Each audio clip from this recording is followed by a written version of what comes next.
आज हम लोग डिस्कस करने वाला है कि अगर आप गे हो तो फिर क्या आप मॉरली बुरे इंसान हो, या तो फिर क्या आप में कुछ केमिकल लोचा आ गया है जिसकी वजह से आप गे हो, क्योंकि आपके जो ब्रदर सिस्टर्स होंगे, आपके माता पिता हैं, आपके जो भी इन जनरल फ्रेंड्स होंगे वो सारे हेटेरोसेक्सुअल्स होंगे। मतलब उन लोगों को दूसरे सेक्सुअल इंडिविजुअल्स से अट्रैक्शन होगा, लेकिन आप ऐसे इंडिविजुअल हो गए तो फिर आपका फ्रेंड या तो फिर कोई भी ऐसा इंडिविजुअल है दुनिया में जिसको अपने ही जेंडर से अट्रैक्शन होता है, उसे सेम सेक्स सेक्सुअल अट्रैक्शन बोलते हैं। एंड इस चीज में क्या चीज गलत है जिसकी वजह से इसकी जो क्वांटिटी होती है वो इन जनरल बहुत कम होती है। एंड जब भी हम लोग इस तरह से होमोसेक्सुअल लोगों के बारे में बातचीत करते हैं तो फिर हमें थोड़ा अजीब सा लगता है, क्योंकि हम समझ नहीं पाते कि एग्जैक्टली इन लोगों को उनके ही जेंडर से अट्रैक्शन क्यों हो रहा है। सबसे पहले हम लोग इवोल्यूशनरी पर्सपेक्टिव से इस पूरे होमोसेक्सुअलिटी को देखते हैं, क्योंकि वो सबसे बेस्ट वे है कोई भी चीज को देखने का कि ये चीज गलत है, इस चीज के अंदर कोई फॉल्ट है या नहीं है। अगर गे बनना सही में गलत चीज होती है एंड उससे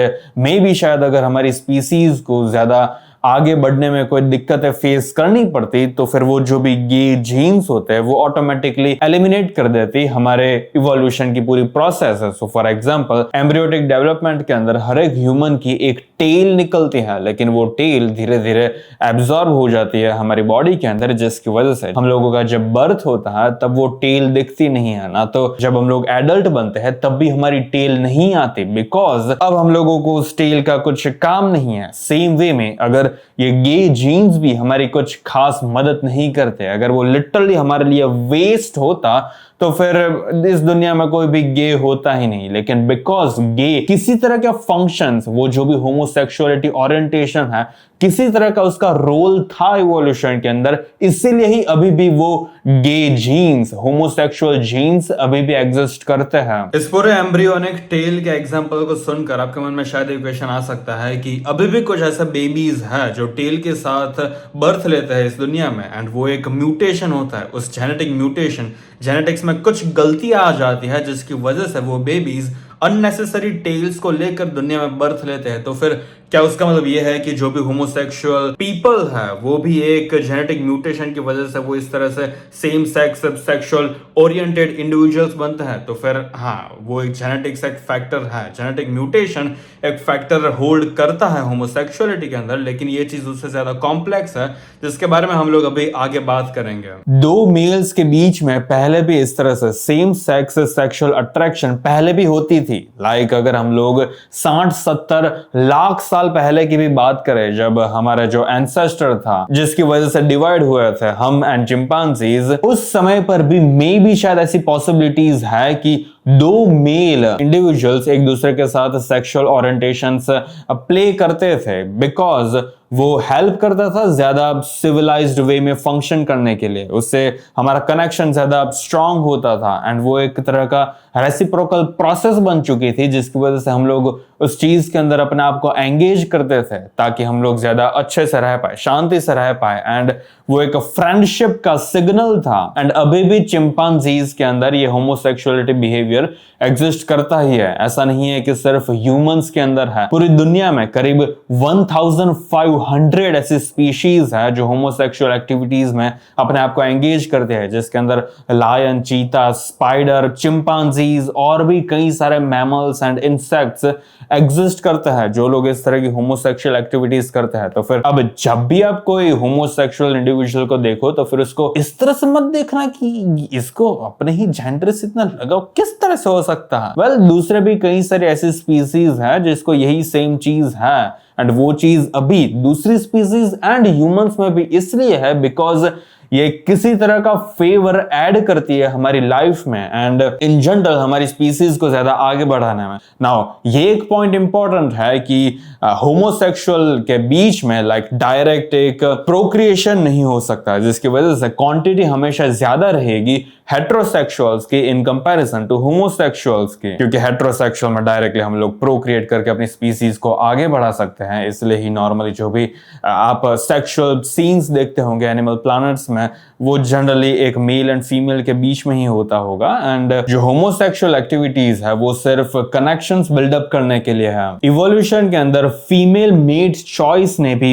इसके अंदर होमोसेक्सुअलिटी के अंदर कंट्रीब्यूशन दिया हो सकता है, क्योंकि अगर एक फीमेल दो मेल को कंसीव करते हुए या तो फिर इस तरह का एक होमोसेक्सुअल एक्ट करते हुए अगर देखेगी तो फिर उसके चांसेस इंक्रीज हो जाते होंगे कि वो उन दोनों में से कोई एक मेल के साथ कंसीव करेगी, क्योंकि वो एक शो करता है कि वो दोनों ही मेल ज्यादा कनेक्टेड है, उन लोगों के अंदर अग्रेशन कम है, जिसकी वजह से वो फीमेल ज्यादा अट्रैक्टेड फील करते थे उन मेल्स के लिए। लेकिन एक क्वेश्चन आप लोगों ने कभी ना कभी जरूर सोचा होगा कि अगर होमोसेक्सुअल्स डायरेक्टली रिप्रोड्यूस नहीं कर सकते तो फिर उन लोगों के जीन्स एक्चुअली ट्रांसफर किस तरह से क्यों हो रहे हैं। जो होमोसेक्सुअल इंडिविजुअल्स की क्वांटिटी है वो हर साल इंक्रीज हो रही है इन जनरल पूरी दुनिया के अंदर। उसके पीछे का रीजन ये है कि अगर कोई एक होमोसेक्सुअल इंडिविजुअल होता है एंड उसकी फैमिली के अंदर कोई और हेटेरोसेक्सुअल सिस्टर होती है लेट्स से, तो फिर सबसे पहले तो चांसेस इंक्रीज हो जाता है कि वो जो सिस्टर है, वो हेटेरोसेक्सुअल सिस्टर है, वो ज्यादा बच्चे पैदा करेगी एंड वो जो सिस्टर के बच्चे होंगे उन बच्चों में भी ये चांसेस इंक्रीज हो सकता है कि वो होमोसेक्सुअल जीन्स हो सकते हैं। नाउ अगेन इस चीज के अंदर आप ध्यान से समझना कि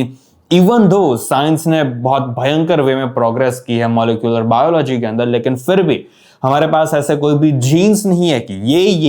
ये 3-4 जीन्स है जिसकी वजह से एक इंसान होमोसेक्सुअल ओरिएंटेशन अपने अंदर बिल्डअप करना स्टार्ट करने लगता है। ऐसा कोई जीन है ही नहीं हमारे पास। अगर आप गूगल पर सर्च करोगे तो फिर हमारे पास डायबिटीज के, लॉन्जेविटी के, इंटेलिजेंस के कई सारे जीन्स हैं जो ऐसा शो करता है कि अगर आपके पास ये जीन्स है तो फिर कांग्रेचुलेशंस, आपके पास ये खूबी है, तो फिर आपके पास ये डिसीज होने के चांसेस इंक्रीज हो सकते हैं। लेकिन होमोसेक्सुअलिटी के सीन के अंदर हमारे पास ऐसा कोई भी जीन नहीं है जो ये शो कर सके कि अगर आपके पास ये होगा तो फिर मे बी शायद आप होमोसेक्सुअल बनने की आपकी प्रोबेबिलिटीज इंक्रीज हो जाएगी। बिकॉज हमारे पास ऐसा कोई जीन नहीं है, इसलिए अगेन हम लोग ऐसा बोल नहीं सकते कि ये जीन है, अगर ये इंसान रिप्रोड्यूस करेगा तो फिर मे बी शायद इसके अंदर भी ये जीन आ जाएगा जिसकी वजह से वो भी होमोसेक्सुअल इंडिविजुअल बन सकता है। एंड बिकॉज हमारे पास ये एग्जैक्ट जीन्स नहीं है, इसलिए हम डायरेक्ट ऐसा नहीं बोल सकते कि अगर कोई होमोसेक्सुअल ब्रदर की कोई सिस्टर है जो हेटेरोसेक्सुअल है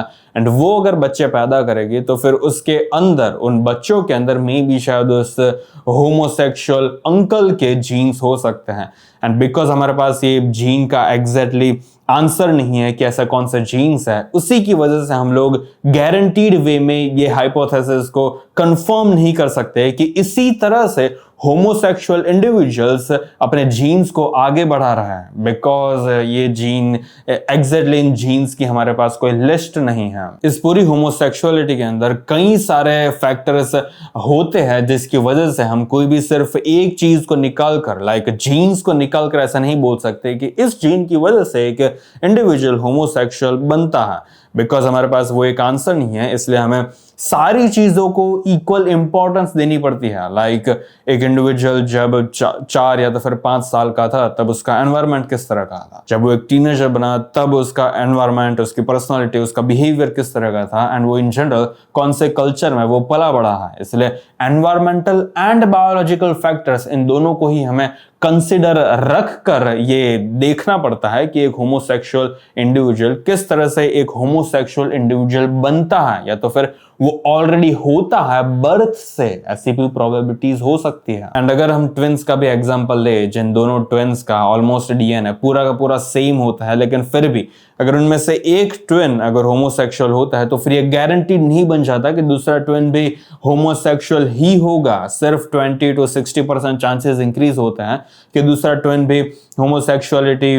ओरिएंटेड पर्सन बन सकता है। लेकिन अगेन वो परसेंटेज भी ज्यादा है, लेकिन फिर भी ये गारंटीड नहीं बन रहा है। इसका मतलब ये डेफिनेटली शो करता है कि जीन्स अपना सिग्निफिकेंस होल्ड करते हैं, लेकिन वो 100% सिग्निफिकेंट भी नहीं है। नाउ अगर हम मॉरलिटी की बात करें कि अगर आप होमोसेक्सुअल हो, अगर आपका कोई फ्रेंड होमोसेक्सुअल है, तो फिर क्या वो मॉरली अच्छा इंसान है या बुरा इंसान है? अब अगर आपने मेरी पूरी बात को ध्यान से सुना होगा कि किस तरह से इवोल्यूशन भी फेवर कर रहा है इस पूरे होमोसेक्सुअल ओरिएंटेशन को, इसी वजह से, इसी रीजन की वजह से अभी तक होमोसेक्सुअल चीजें हो रही है दूसरी स्पीसीज में भी एंड ह्यूमंस में भी। अगर इवोल्यूशन ही सपोर्ट कर रही है इस एक चीज को, तो फिर आप और मैं कौन होते हैं कि हम इस चीज को घोषित कर देंगे कि यही चीज मॉरली बुरी है एंड इवोल्यूशन मोस्ट प्रोबेबली गलत है। इवोल्यूशन में कई सारी चीजें बुरी है, लाइक हमारी आंखों के अंदर एक ब्लाइंड स्पॉट है एंड दूसरी भी कई सारी चीजें हैं जो बुरी है। लेकिन अगर इवोल्यूशन के थ्रू अगर हमने कोई चीज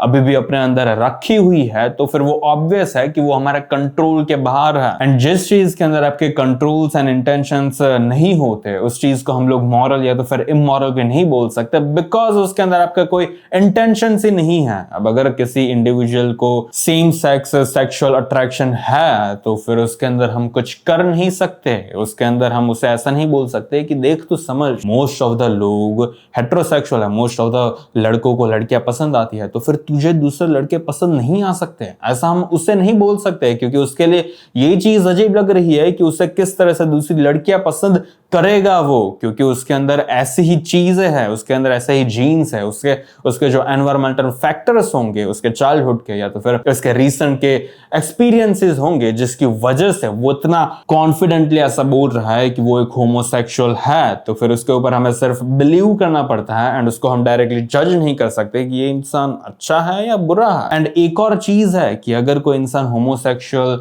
होता है तो फिर उससे वो सोसाइटी को कोई हार्म नहीं पहुंचाता, ना तो उससे आपको कोई नुकसान हो रहा है ना तो मुझे कोई नुकसान हो रहा है, तो फिर हम उसे इमोरल या तो फिर मॉरल किसी भी एंगल से नहीं बोल सकते, स्पेशली इसलिए क्योंकि उसके अंदर उसके कोई अच्छे या तो फिर बुरे इंटेंशंस नहीं है, वो बस एग्जिस्ट कर रहे हैं। अगर आपको ये वीडियो पसंद आया हो तो फिर लाइक एंड सब्सक्राइब कर देना एंड बेल नोटिफिकेशन को भी ऑन कर देना ताकि जब भी मैं वीडियो अपलोड करूं आपको नोटिफिकेशन मिल जाए।